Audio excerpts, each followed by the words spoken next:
Welcome to the Expert Edge. This is the show where we bring on experts in their fields of health and wellness practice and hear their stories and learn what they see working in the field of diabetes reversal and prevention.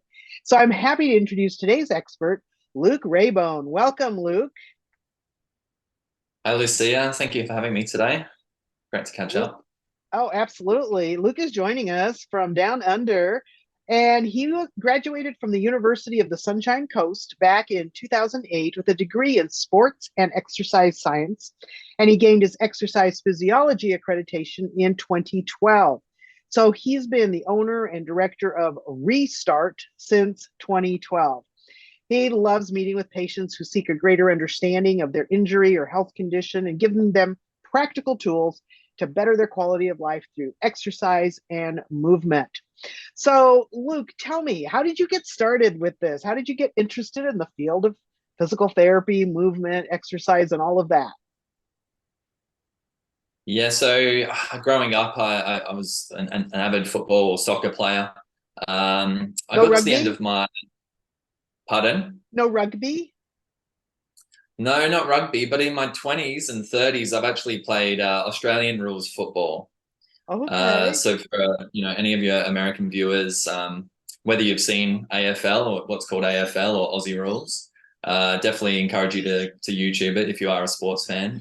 It's an incredible sport. So growing up, yeah, I always loved sport and being outside, being active. I got to the end of my high school studies and I didn't really know where to direct my energies, I suppose, after it. I had a couple of years away from studying Mhm. and then I realized I wanted to go back and the natural choice for me was to step into a sport and exercise science degree.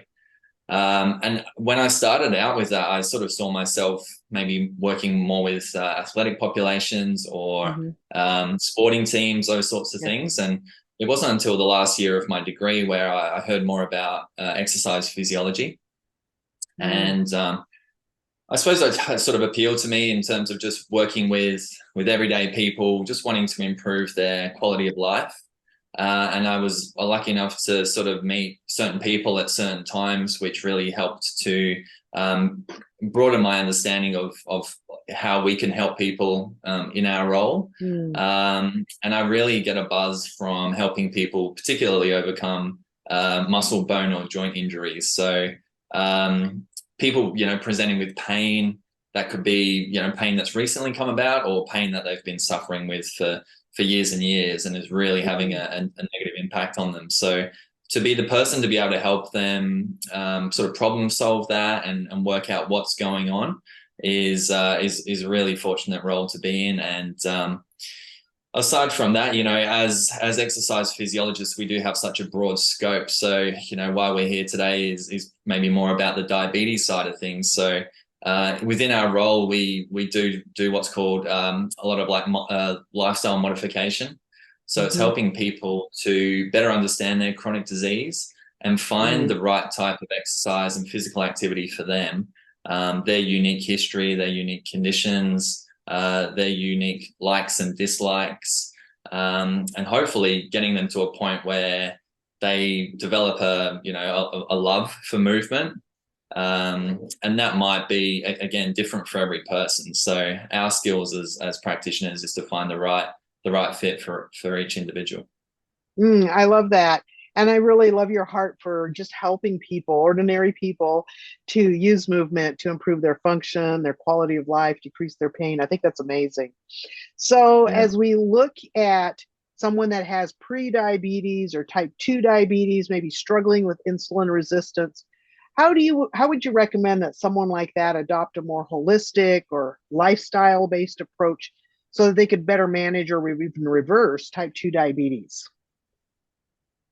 Absolutely. So, I mean, with every patient that we see at Restart, we in our initial screening, we like to understand, or what we call start with why, and Mhm. we want to understand the sort of the deep motivator for each individual that we see. So, oftentimes that can be, it can be quite simple for someone with pain, for example. They want to move away from pain to enable them to do whatever it might be, to play with their grandchildren or to get out of bed without, crippling pain. For someone maybe with a metabolic condition like diabetes, it could be they could express that they want to lose weight, that they want to, live a longer, more healthful life, to see their children grow up, or their children, grandchildren grow up.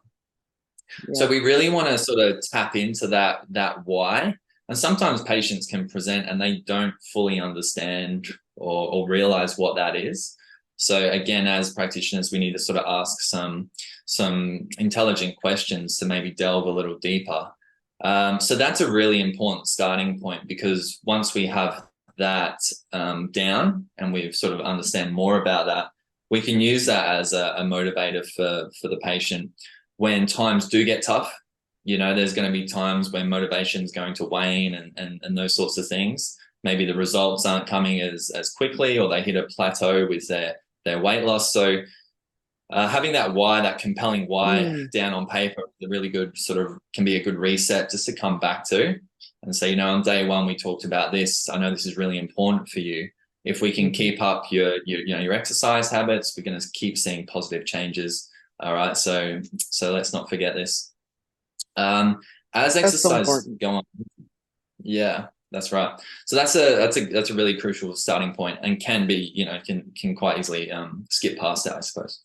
As exercise physiologists, we do another part of the role that I really love is that we get to look a little more holistically.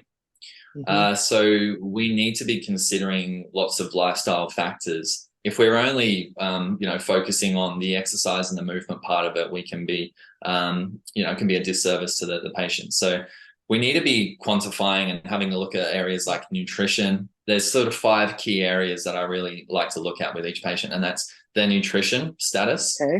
And as exercise physiologists, we can only go into the healthy eating guidelines, unless we've done obviously some additional qualifications in dietetics or whatnot. So whether that's, looking to bring a dietitian onto your care team to delve more into that, it's definitely encouraged. So you want to get your nutrition down pat. We also want to look at your hydration status. So, how well are you drinking water? How hydrated are you? That's going to have an effect on essentially your entire body, your organ health, your muscle, your soft tissue health, even your brain health and your central nervous system activity. So we want to provide some education around hydration too. Obviously, we're focusing mostly, or really highlight the need for movement and the right type of movement for each person. But we also want to look at things like recovery and sleep. How well is the individual sleeping? Are they getting enough, the recommended sleep amount? Do they need some support with things like sleep hygiene, better preparing for bed, prioritizing sleep, and not relying on things like caffeine and coffee to get through the day and those sorts of things. And then we also look at like your emotional health as well. So when a patient presents, we want to sort of get a quick snapshot of how they're feeling mentally. If if their energy levels are up, if they're a little flat, do we need to adjust our prescription based on that? So that's sort of 5 key areas that we look at. So nutrition, hydration, movement, recovery, and emotional health. But what I've also done, and it was something that I wanted to offer to the viewers, was on our the homepage of our website, we have a downloadable guide, and it's called 10 Pillars of Health. Okay. So that includes those 5 that I've talked about and an additional 5 key areas. And that, again, just goes into helping you better understand the importance of 10 key areas and how to optimize them. And obviously that's, it's all important in terms of better managing diabetes or, reversing diabetes. Another thing that I recommend most patients that I see with diabetes is to diarize or track their blood glucose levels. So if they're not currently aware of the numbers, it's obviously firstly getting an understanding of what's a good reading, what's a poor reading, seeing how their glucose levels react to physical activity. So, getting a fasting measuring again after exercise, and just seeing what trends develop. It could just be over a week period. It doesn't have to be super long term. Yeah. And just having a look at how those numbers relate to the things that you're doing. And if you're implementing some changes with your diet, if you're prioritizing sleep and getting more rest, are we seeing a downward trend in your glucose levels? So, and then of course, even checking in on your HbA1cs on a 3 to 6 monthly basis, hopefully seeing a downward trend with that as well. And of course, enlisting the support of people like a dietitian or a diabetes educator when you need some more understanding of those other key areas. I think that's really important how you kind of step back and you get a whole person view.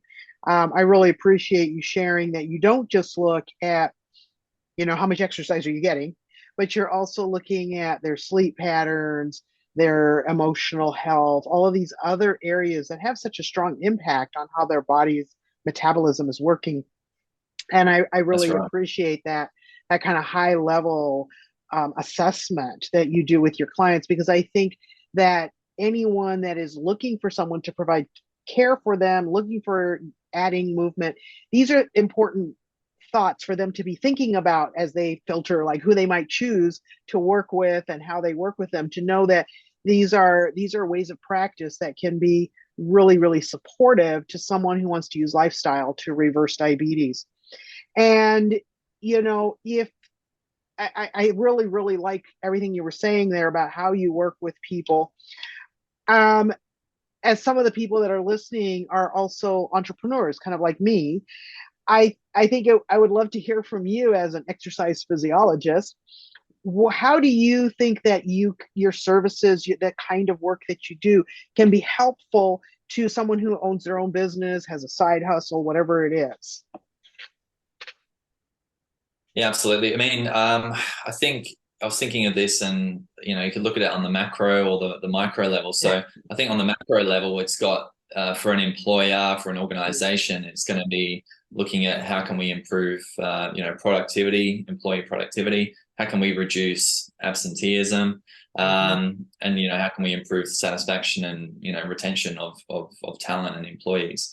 On a micro level, it's how can we improve the health and well-being of each individual, within the organization. So, as an employer myself, it's important that, I really consider that across my team is, how's their health. And, one of our values as an organization is having the discipline to support our own health and well-being. So there's a responsibility for me, to create a workplace that supports that. But then we look at, individually, are we doing everything we can? Are we, preparing healthy meals at the start of the week? Are we prioritizing sleep? Because if for us to give our best to our patients, we need to be on top of our game as well. So, yeah, I think it's a massive consideration for any sort of employer or business. I was looking at some statistics, and the financial burden of something like chronic pain or lower back pain is one of the lower hanging fruits, because it's so common. Is in Australia in 2018, it was estimated to be $48.3 billion in productivity losses. So people having time away from work. And I also looked up, there was key work health and safety statistics in Australia in 2023, so very recent. It talked about work-related mental health conditions being on the rise, with time off work in these cases more than 4 times longer than for other injuries. So there's obviously the physical injuries that can come about through maybe like, an inadequate desk setup, or, inadequate equipment or chairs, those sorts of things. But then there can be, mental health toll as well. And, we've really seen a rise in that over the last few years with the, the pandemic, and it's very sort of on trend at the moment, I suppose, isn't it? So I think looking at exercise is such a key way to improve physical health, but mental health as well. Absolutely. It's very evident. So I think as like, go on. No, go ahead, finish the thought, and then I have another question. Sure. So I think like, yeah, you can look at how your employees are set up at their workstation. Is Hmm. it ergonomically sound? So getting an exercise physiologist in to assess that. And then, there's a number of key points you want to look at in terms of, where your monitor's sitting, and postural is your chair supporting a healthy posture. And that information is quite accessible. Just doing Google, you can see some graphics on how workstations should be ideally set up. But we want to be encouraging reduced sedentary time. So I know at work I have two stand-up desks, Yeah. and I'll just alternate between standing and sitting. Something that we do as exercise physiologists as well is we want to find out how the person is spending their day. And one of the key questions is, how long are you sitting for the day? And sometimes that can be quite startling for someone when they actually think back, I commute to work. Once I get to work, I sit down all morning. I'll sit down during lunch. I'll sit down during the afternoon. I'll get the commute home, and I'm pretty tired. So I'll sit down and watch TV. Hmm. And they're like, hang on a minute, that's like 12, 14 hours a day kind of thing. And it's like, It's a wow. lot. Yeah. So we want to find out, okay, if they are sitting, how can we improve that situation? So we know that sitting isn't necessarily the bad thing, but prolonged sitting Hmm. is. And that's when we're going to see some changes in posture, some tightness occurring through hips and lower backs and hamstrings, and likely a bit of a deterioration in posture. So we want to provide some postural education for that. And there's kind of like 3 points that I like to provide awareness around for a person who is maybe spending a lot of time sitting. So we want Yeah. to try and optimize that. And those three areas we can go through. The first one Sure. is encouraging a long neck. So what I will say is, imagine that there's a rope attached to the crown of your head, and it's Uh-huh. sort of essentially lengthening you and pulling you up to the ceiling. All right. So that's number one. And the reason I say crown is because it's more that sort of helps Hmm. to lengthen the back of your neck. Hmm. All right. And you essentially kind of naturally tuck your chin a little as you Hmm. do that, and Hmm. set your head back a bit more over your Hmm. shoulders. Because we know that for every sort of centimeter that your head drifts forward, it puts a lot more strain on your Mm. neck muscles.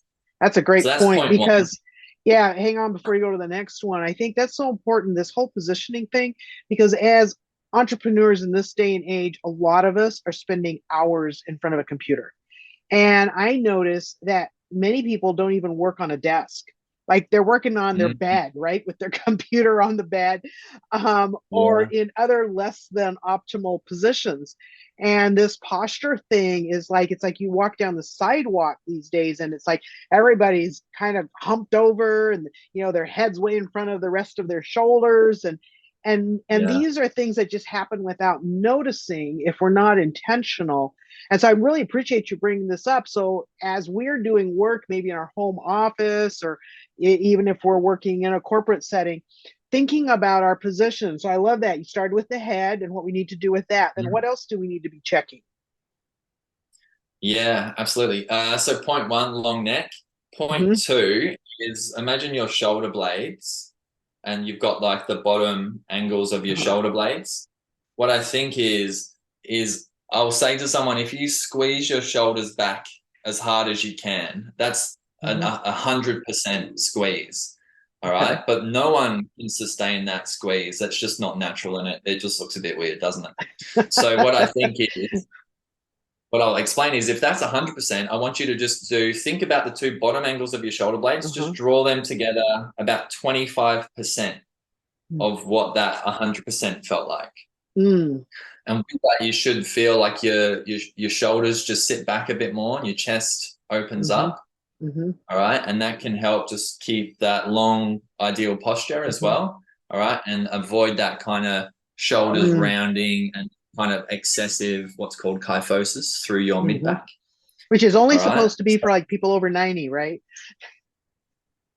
Yeah, but now, like you said, we're seeing more, you're seeing adolescents, you're seeing children like that, aren't you? Yeah. Who, are not spending a lot of time on devices and aren't aware of of bringing it up to eye level, you know.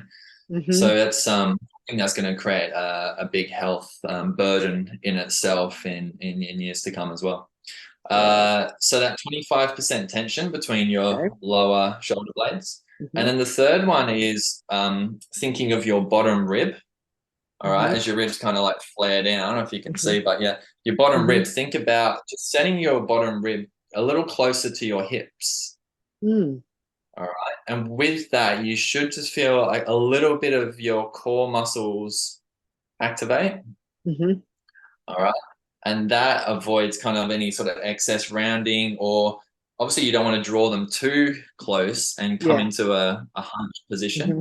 All right. So they're the three that I really educate a Mm. patient with. You know, if they are sitting for long periods, okay, we've got to kind of accept that for what it is at the moment, but we can encourage them to set an alarm every 45 minutes and Mm-hmm. just go for a walk to the, you know, fill up their drink bottle or just to stretch their legs. Mm-hmm. And we want to just look at, okay, how can we optimize your position when you are sitting?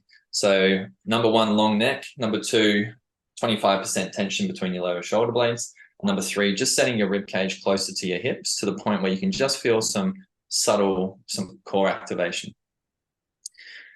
And then the challenge is to obviously become aware of that, and then to try and hold that for, you know, for periods of time, and not sort of slip away from it. So the goal would be to hold that for the 45 minutes before your next break, right?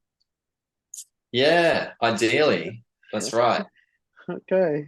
So really you need a little, you know, write a little on a little post-it note or something, a little three steps, Mm-hmm. just with a little reminder, because it's so easy Mm-hmm. to fall out of it. Mm-hmm. If you're checking something or if you're engrossed in your work, you know, you can Yeah. lose your position. So, yeah. Easy. I think that those are really great tips that can make such a big difference in preventing, the neck pain, the back pain, the shoulder pain. That's often a side effect of just bad posture. So I love that. So a lot of times the word exercise like conjures up a lot of negative images for people. It's like, no, I don't like to exercise. What are the strategies that you recommend for people that aren't really crazy about exercise? Yeah, great question. I think exercise, yeah, like you said, it can conjure up pain and discomfort and, you know, not very enjoyable times, I suppose. So again, that's one of our great challenges as exercise physiologists, is to find the right type of movement for each person. And even if it is just a matter of, you know, rephrasing it and not calling it exercise, call it, you know, activity, or call it movement. Um, but you know, we talked about this when we caught up last week, and we sort of referred to the Blue Zones Yeah. documentary, didn't we? And how the people on that documentary, these centenarians, they tend to adopt just a physically active lifestyle without really even trying. They're not going to the Mm, gym 3 hours a day. They're just getting up and they're just moving. And a lot of them, you know, have retained their more traditional way of life. They haven't replaced, you know, these physical jobs or tasks with technology or automation and things like that. So um, something that we really focus on is awareness. mhm, Obviously, we want the patient to become aware of their activity levels through the day. So we've already highlighted, you know, breaking up sedentary periods. But we might also encourage them to, you know, get a tracker that can just monitor their steps. And most phones have them, you know, chugging mhm. away in the background these days. So you can just become aware of your steps, you know, how little or how many you are doing through the day, and setting some goals based on that. I know 10,000 steps is quite an often documented mark to aim for. Mm, But if someone comes in and they're doing 2,000 a day, it's like, let's just aim for maybe 5,000. That's probably going to be yeah. more realistic. And Before that's you go on, it's just interesting that as we talk about this and you mentioned blue zones, it just hit me. It was like just an hour ago, I was listening to this pop up live interview between Dan Buettner, the author of Blue Zones book and the producer behind the the film on Netflix, and he was interviewing Dr. Michael Greger, who is just getting ready to release his book on how not to age. You might have heard of his books, How Not to Die, How Not to Diet. Now he's doing one, How Not to Age. And so they were talking about these centenarians. And one of the things Dan Buettner brought out, it's like he's having this interview on Instagram live with Dr. Greger. Dr. Greger is looking like this on the screen the whole time. It's just, if anybody knows Dr. Greger, he's like always on his treadmill. So he like does his research on his treadmill. He does his interviews on his treadmill. So he's always doing this. And Dan Buettner was like, what we found in the blue zones is that people move a lot and they're active, but most of them are not on the treadmill like you. They're just activities of daily living, but they're just not sitting a lot. They're moving around, they're doing things. And it just, I thought it was just so interesting that we're talking about that. And I was just listening to this interview and they were bringing that same point out about how important just being active is. Yeah. I think that's probably what we need to highlight more of, because as a society, we are falling down in terms of, reducing chronic disease rates and, obesity rates and those sorts of things. It's like, do we need to reframe how we're viewing exercise and movement? And I think, there's so much can be gained from looking at these people who they're not only 100, but they're healthful. Mm-hmm. They're living to these ripe old ages with a great quality of life. That's So, right. so that would be, looking at ways to just incidentally be more active through the day. And we probably see that quite a lot with some of our elderly patients. They've never been in a habit of coming to the gym, quite a lot of them. So getting them to do that, a designated bout of exercise each day can be quite challenging. Mm-hmm. So obviously, going for walks and things like that can be really beneficial for those people. It can be looking at how can they incorporate balance exercises, just as a classic is whilst they're brushing their teeth, could they just stand on one foot kind of thing. So it's trying to tie up exercise or movement with, like you said, activities of daily living, things that they do habitually. Can we tie some exercise or movement into those times as well?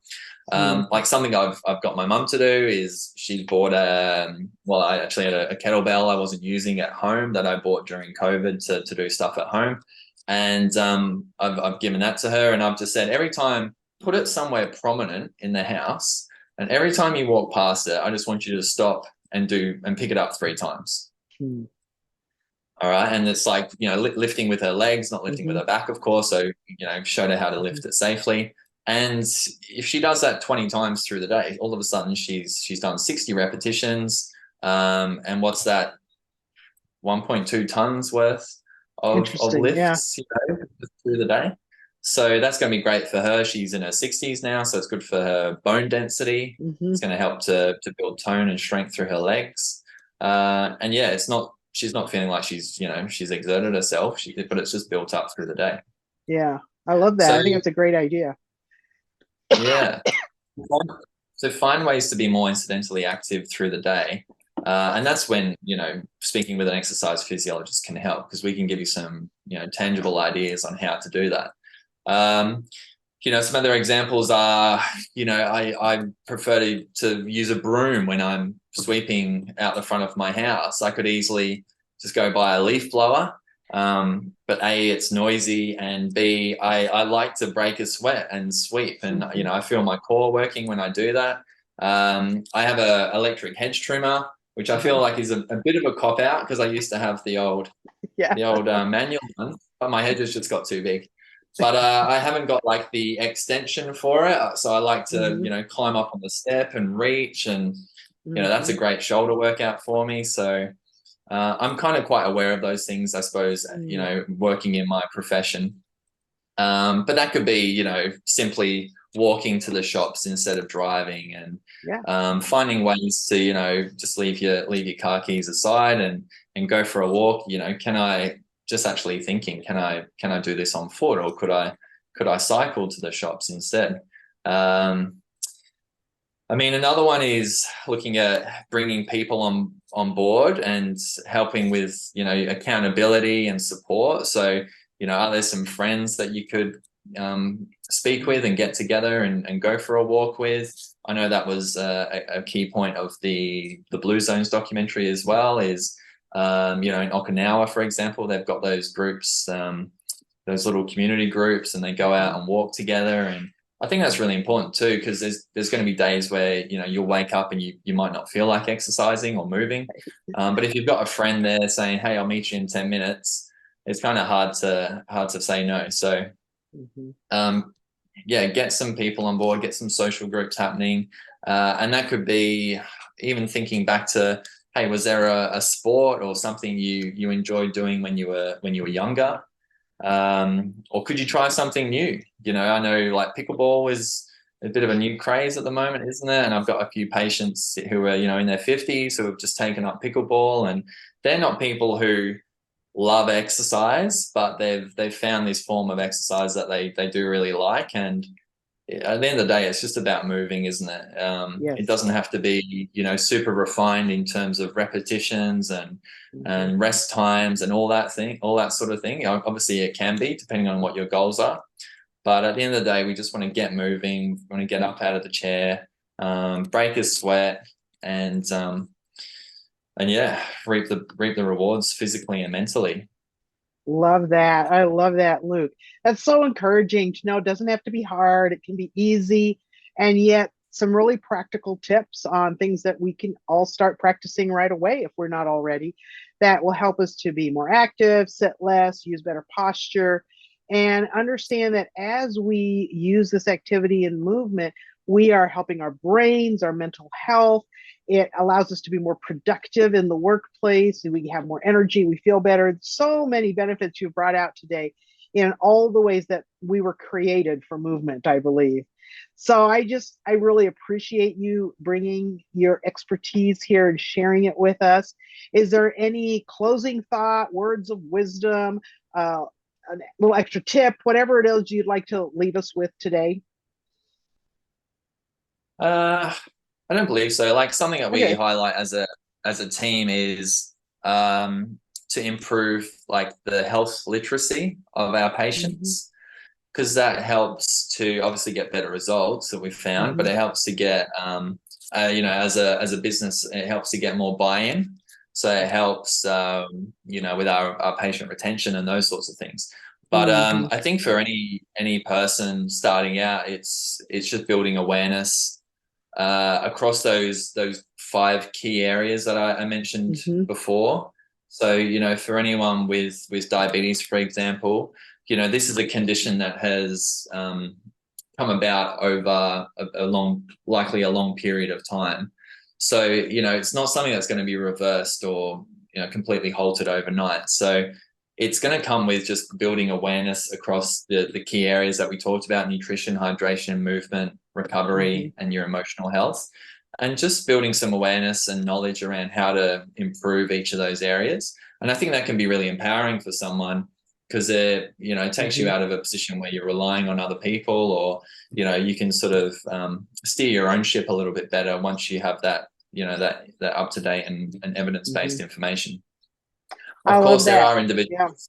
Of course, there are individuals like myself or dietitians, diabetes educators out there, like yourself, Lucia, who, that's our role to help those people. So we can step in, and it's like, it's okay to ask for help, of course, and leverage off the right people at the right times. But my advice is, yeah, to build your own knowledge around health, what that looks like for you. That's different for each person, and just building your awareness, Mm-hmm. and just chipping away at it. Just, we talk about a 1%, one percenters at restart. Mm-hmm. And if every day we can get 1% closer to our goals, we see that as a win. So not feeling like you've got this massive mountain to climb, you've got, like a large amount of weight to lose, for Mm-hmm. example, or hey, my glucose levels are here and I need to get them here. It's like, let's just chip away at it, and Mm-hmm. what can you do each day to get 1% closer to your goals? I love that.